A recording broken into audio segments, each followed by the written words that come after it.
নমস্কার, সবাই কেমন আছেন? আশা করি আপনারা সবাই ভালো আছেন। ষষ্ঠী লাইফস্টাইল ব্লগ চ্যানেলে আপনাদেরকে অনেক অনেক স্বাগত জানাই। চলুন তাহলে আজকের ব্লগ শুরু করা যাক। আজকের ব্লগে আমি আপনাদের সাথে শেয়ার করব আমার শীতের সবজি বাগান। আমি কেমনভাবে সবজি বাগান তৈরি করছি আর কি কি গাছেই বা লাগাচ্ছি সবটাই কিন্তু শেয়ার করব এই ব্লগে। আপনারা দেখতে থাকুন, আশা করি আপনাদের ভালো লাগবে আমার সবজি বাগান।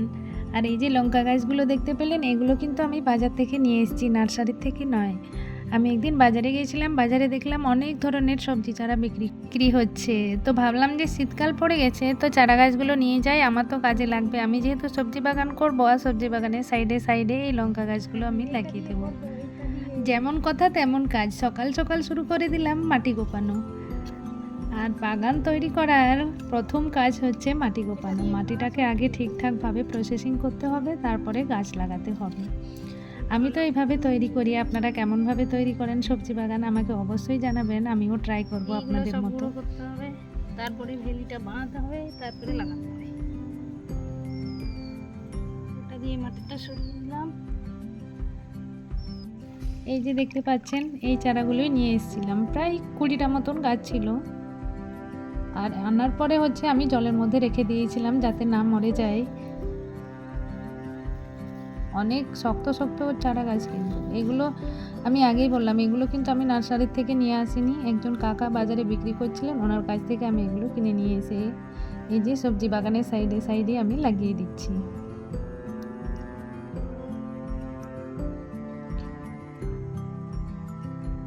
মাটির মধ্যে আমি তেমন কিছু দিইনি, শুধুমাত্র হচ্ছে গোবর সার দিয়েছি। মাটির সাথে শিকড় বসতে প্রায় 1 মাস সময় লাগবে মিনিমাম, তার আগেও হয়ে যেতে পারে। যে জায়গাগুলো উর্বর সেখানে খুব তাড়াতাড়ি হয়, আর আমাদের এই জায়গাটা অতটা উর্বর নয়, একটু টাইম লাগবে। 1 মাস মতো তো লাগবেই। এই চারা লাগানোর পরে শুধু এখন একটাই কাজ, প্রত্যেক দিন বিকেলে একটু একটু করে গাছের গোড়ায় জল দেওয়া, তাতেই হয়ে যাবে। তারপর 1 মাস পরে দেখা যাবে। যদি চারা গাছগুলি ডগা ছাড়তে শুরু করেছে, তখন চারা গাছের একটু সাইডে সাইডে কুপিয়ে গোবর সার, ছাগলের পায়খানা, বিভিন্ন রকমের জৈব সার একটু একটু করে লাগিয়ে দিতে হবে। যেহেতু গাছ ছোট থাকার কারণে একটু অল্প অল্প করে দিতে হবে, বেশি দিলে কিন্তু গাছগুলো মরে যাবে, সাবধানে। আর এই যে দেখুন, গাছ লাগানো কমপ্লিট। কত সুন্দর লাগছে দেখুন। চারাগুলো ছোট ছোট, তো এইগুলো 1 মাসের পরে দেখবেন চিনতে পারবেন না গাছগুলো। লাগানোর পরে কিন্তু মাটির গোড়াটা একটু টাইট করে দিতে হবে, এটা মনে রাখবেন সব সময়। আমার প্রসেসিংটা আমি আপনাদের সাথে শেয়ার করছি, আপনারা কেমনভাবে গাছ লাগান অবশ্যই জানাবেন।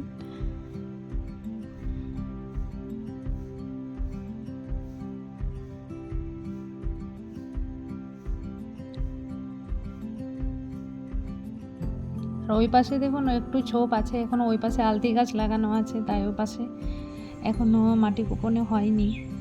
আর এই যে দেখুন, এইখানে হচ্ছে কলমি শাক লাগানো আছে। 2 দিন আগে এটা লাগিয়েছি, লাগানোর সময় ভিডিও করার সময় পাইনি, আর ভুলেও গেছিলাম আমি, পরে মনে পড়ছিল, বাট আমি করিনি যেহেতু ক্যামেরা ধরার কেউ ছিল না। আর এটাও নিজেই করেছি 2 দিন পরে।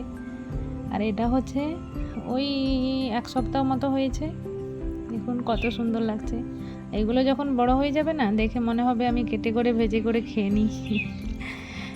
এই যে দেখুন, আর সাইডে সাইডে 2-3টে ছোলা গাছও হয়েছে। আর এই যে এখানে দেখুন, এইগুলো হচ্ছে বরবটি গাছ। এখানে হচ্ছে 5টা বীজ লাগানো ছিল, আপাতত এখন 2টো উঠেছে, আবার পরে উঠে যাবে। আর এই যে এটা দেখুন কুমড়ো গাছ, এটা কুমড়ো গাছের চারা। এই যে এখানে বেশ বড়ই লত হয়ে গেছে। আর এই যে মাটির প্রসেসিং চলছে, এখানেও আবার বিভিন্ন রকমের গাছ লাগানো হবে।